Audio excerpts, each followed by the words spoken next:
Morjestas kaikille ja nyt olisi aika sitten käydä viimein läpi taas näitä suosikkeja, eli 5 parasta elokuvaa, jota tuli katsottua edeltävien kuukausien aikana.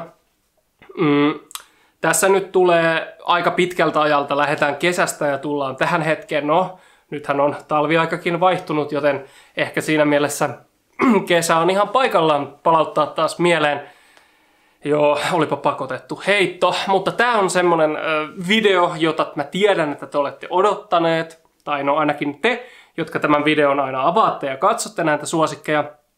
Joten nyt olisi sitten aika niputtaa näitä kuukausia yhteen ja sanoa kesäkuun, heinäkuun, elokuun ja syyskuun suosikit.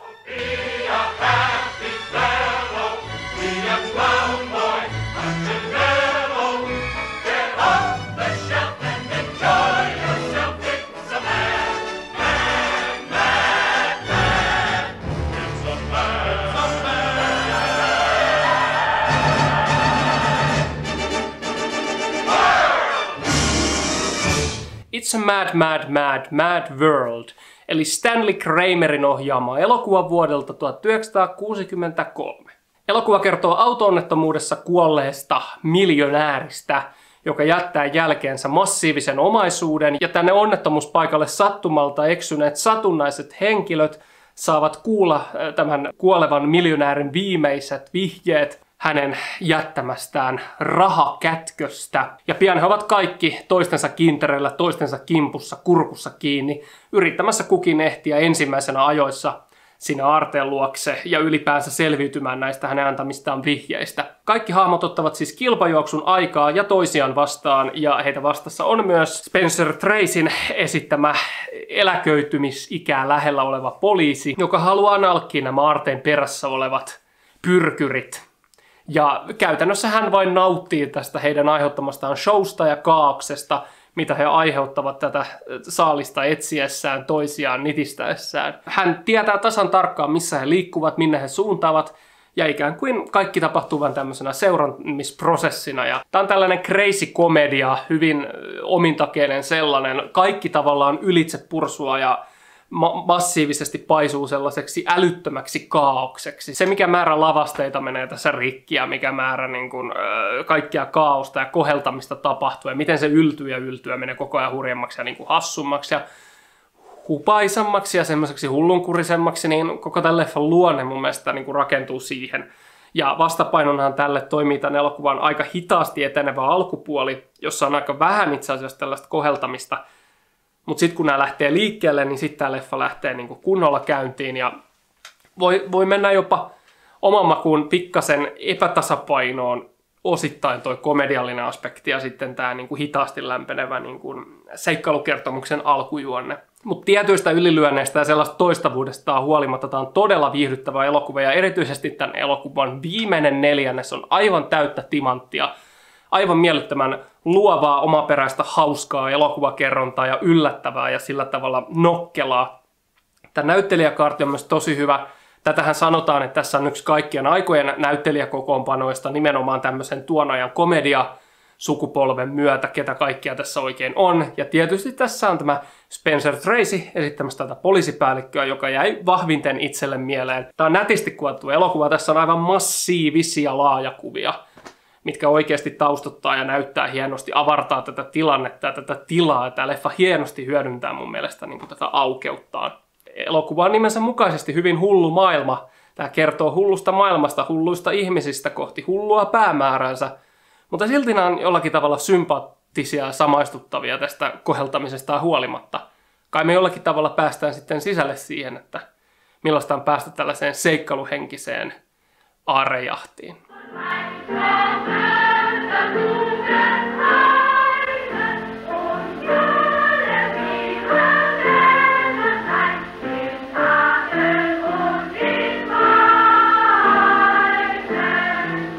Mädchen in Uniform, eli Leontin Sägenin ja Karl Froelichin ohjaama elokuva vuodelta 1931. Tämä sijoittuu 1800-luvun lopun Saksaan tällaiseen sisäoppilaitokseen ja kertoo tällaisesta herkästä nuoresta sielusta, joka tuolla tyttöjen sisäoppilaitoksessa ollessaan tuntee voimakasta vetovoimaa yhtä opettajatarta kohtaan. Ja tätähän ei ympäristö voi sallia eikä suvaita ja hänen täytyy vaieta siitä, hänen täytyy piilottaa se. Ja hän joutuu itsekin painiskelemaan tämän tunteensa kanssa tässä elokuvan aikana. Tässä on nämä valtasuhteet, sitten tässä on nämä samansukupuolisen suuntautumisen niin kuin suhteet ja sitten tämä niin kuin yleinen tämmöinen seksuaalisuuden teema ja tällainen niin kuin kuri ja järjestyksen teema. Niin kaikki nämä loistaa hienosti tässä elokuvassa. Ja tämä on ennen kaikkea mun mielestä todella hieno elokuva niin kuin nuoruudesta ja tällaisesta niin kuin tunnekoukeroista pään sisällä. Ja sitten myös niin kuin nimenomaan siitä yhteiskunnallisesta tilasta ja asemasta ja asenteista. Ja erityisen hienon tästä tekee se, että tämä on käytännössä tehty 2 vuotta ennen Hitlerin valtanousua Natsi-Saksassa. Ja tämä tuntuu niin ajattomalta. Tämä tuntuu niin kuin, kun tämä olisi niin kuin tehty jossain ihan toisessa ympäristössä, mutta tämä on tehty niin kuin sen ajan Saksan siinä ympäristössä, siinä tilanteessa. Ja tämähän sensuroitiin aikoinaan, tätä pidettiin paheellisena, että tämä on ollut todella rohkea teos omana aikanaan ja vielä mun mielestä niin kuin pitkään sen jälkeenkin todella uraurtava ja muuten todella hyvin näytelty elokuva. Nämä vetää hienosti nämä roolityöt. Tämä päähenkilö on aivan uskomattoman emotionaalinen tässä roolissaan ja myös tämän elokuvan visuaalinen tyyli on todella kaunis. Niin kun käytetään hienosti mun mielestä niin kun valon ja varjon käyttöä näissä massiivisissa niin kun tilankuvauksissa, käytävissä, portaikoissa. Kuvastetaan niin kun symbolisesti, visuaalisesti tämä niin kun kurin teema ja näin poispäin. Niin tämä on todella rohkea, aika ajaton elokuva, edelleen hyvin väkevä ja hieno kuvaus mun mielestä niin kun nuoruuden sellaisesta etsimisestä ja sellaisesta kurin kohtaamisesta sitä vastaan.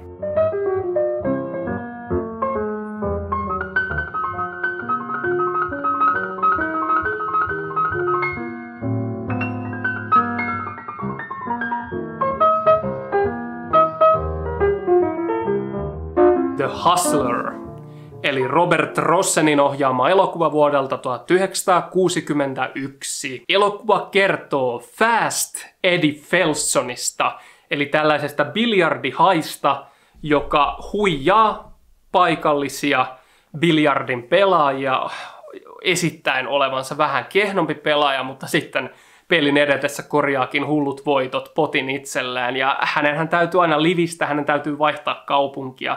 Hänen täytyy pysyä niin kuin koko ajan kartalla siinä, että millainen pelikenttä on, missä hän voi pärjätä, missä häntä ei tunnisteta, missä hänen maineensa ei ole kirnyt ja näin poispäin, jotta hän pystyy jatkamaan tätä haikalana toimimista. Tähän kaikkeen piilee kuitenkin sellainen vastustamaton halu näyttää koko ajan oma taitonsa ja ikään kuin se vastenmielinen pakoilu sitä kohtaan, että ei halua piilotella niitä omia taitojaan. Se käy aika raskaaksi ja myös se, kun haluaa myös kehittyä ja toisaalta haluaa maineensa kirivän. Eli tässä koko ajan painiskelee tämä, niin kuin haluaako pitää kiinni tästä varmasta tulonlähteestä, vai haluaako oikein kuin nousta omien tavoitteidensa tasolle ja täten niin kuin maan huippupelaajien joukkoon. Ja hän kohtaakin tässä erinäisiä henkilöitä, jotka haluavat ottaa hänet mukaan ikään kuin pelaamaan oikeasti, eikä vain tällä tavalla narraamaan ihmisiä biljardihaina. Paul Newman on elokuvan pääosassa aivan mielettömän hyvä ja vetää yhden uransa parhaimmista roolitöistään. Ja hän sitten uusikin tämän roolinsa epäsuorasti Scorsesen tällaisessa epävirallisessa jatko-osassa Color of Money, jonka muuten myös katsoin tässä ohessa. Ei ollut ehkä ihan yhtä tasainen kuin tämä, mutta paikotellen jopa tätäkin parempi, mutta mä nyt päätin ottaa tähän vaan toisen näistä leffoista käsittelyyn. Piper Laurie on myös todella hyvä tässä hänen vastapuoliskonaan, naisystävänään, joka joutuu kestämään tätä hänen epämääräistä pelailuaan. Ja George C. Scott on jälleen kerran aivan rautainen ammattilainen tässä leffassa tuossa väkevässä, todella kylmässä, mutta sitäkin karismaattisemmassa roolityössään. Tämä on hyvin hidas elokuva ja tässä rakennetaan voimakkaasti jännitteitä hahmojen ja näiden pelitapahtumien välillä. Mutta ne hienosti kantaa niin kuin mun mielestä elokuvaa niin kuin eteenpäin ja tämä on loppupuolella aika vavahduttavakin teos. Just siinä, että millaiseen niin kuin päätepisteeseen tämä tarina niin kuin menee, mitä kohti tässä koko ajan edetään. hahmon luonteessa ja sen kehittymisessä.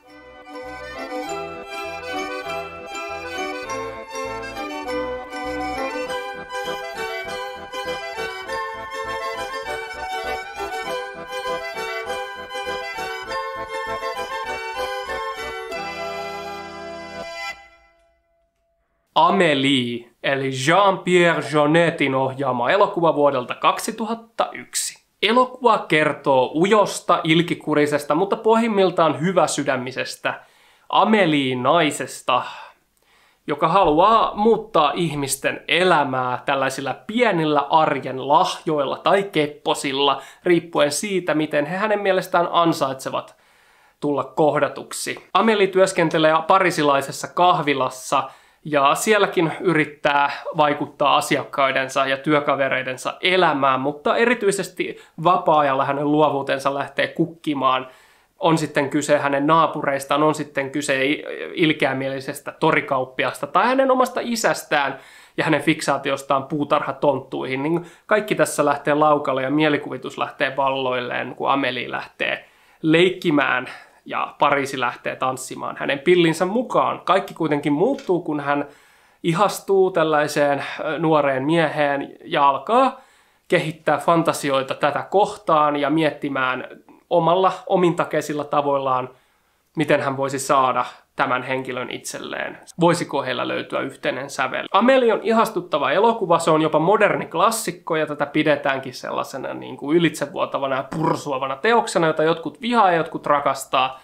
Onhan tää hieno elokuva ja siis onhan tää todella nimenomaan herttainen ja sillä tavalla niin kuin ihanan värikäshän tää on. Siis nämä värit ja tää niin kuin, vähän semmoinen niin kuin esseistinen pursuava kerronta tässä, niin kieltämättä mun mielestä toimii ja se on vedetty tässä ihan huippuunsa. Ja ison osan tästä ja ison osan tämän elokuvan toimivuudestahan tuo nimenomaan näyttelijät. Audrey Tautou tässä pääroolissa, nimikkoroolissa Ameliina on kieltämättä valloittava ja omaa tämän roolin vahvasti itselleen. Ja Matthew Kassovitz tässä hänen ihastuksena miehenä vetää myös tosi hienon roolityön ja jotenkin on hauska nähdä hänet niin kuin tämän tyylisessä leffassa, tämän tyylisessä roolissa.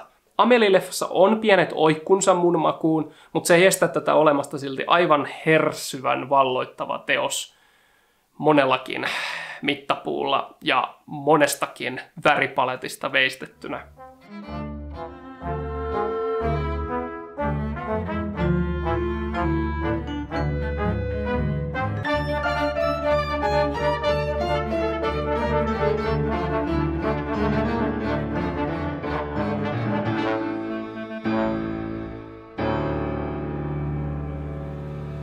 Das Kabinett der Dr. Caligari, eli tohtori Caligarin kabinetti, eli Robert Wienen ohjaama elokuva vuodelta 1920. Elokuva kertoo nuoresta miehestä Fransiksesta, joka muistelee hänen kihlattunsa kaltoinkohtelua tällaisen tohtori Caligari-nimisen tiedemiehen kabinetissa ja sitä, millaisen psykoottisen unen ja todellisuuden, kuoleman ja elämän väliseen rajatilaan tämä koettelemus hänet vei ja millaisena hän kokee sen, millainen vaikutus sillä on ollut. Lyhyesti sanottuna ekspressionistisen elokuvataiteen suunnan näyttäjä ja suurteos. Ja musta oli upeata nähdä tämä ensimmäistä kertaa Valkokankalta ulkoilmateatterissa live-säestyksen vetämänä, joka ei ehkä ihan vastaa tuota alkuperäistä linjaa, mutta silti se teki tästä kokemuksesta unohtumattoman, todella vaikuttavan. Ja tämä on edelleen mun mielestä todella kaunis elokuva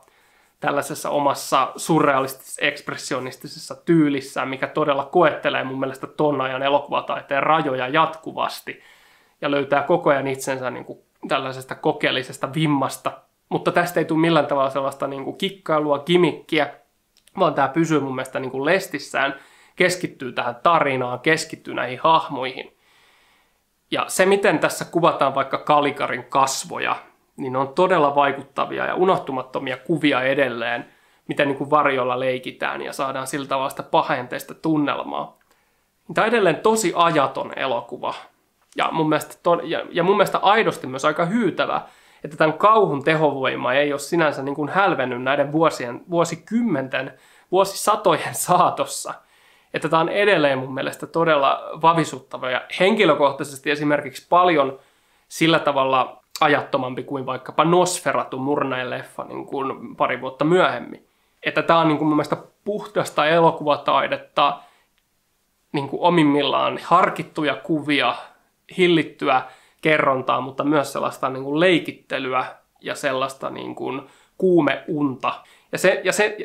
Ja sen vuoksi tämä mun mielestä toimii edelleen aika ainutlaatuisella tavalla. Ja kieltämättä se kokemus nosti tätä vielä entisestään vähäsen. Okei, eli siinä oli mun mielestä 5 parasta elokuvaa, joita mä katsoin näiden edeltävien kuukausien aikana. Katsotaan, tuleeko ajallaan vaikkapa lokaviiva-joulukuun suosikit. Semmonen ehkä on se seuraava sitten.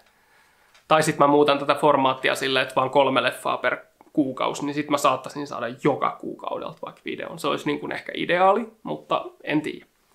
Okei. Voitte antaa myös jotain mielipiteitä, mikä olisi paras järjestely. Ei mulla mitään muuta kuin, että kerro, mitkä oli sun mielestä parhaat leffat, mitä katsoit näiden kuukausien aikana. Kiitos kun katsoit tämän videon. Katsotaan, mitä tulee seuraavaksi. Ja nyt se on moro.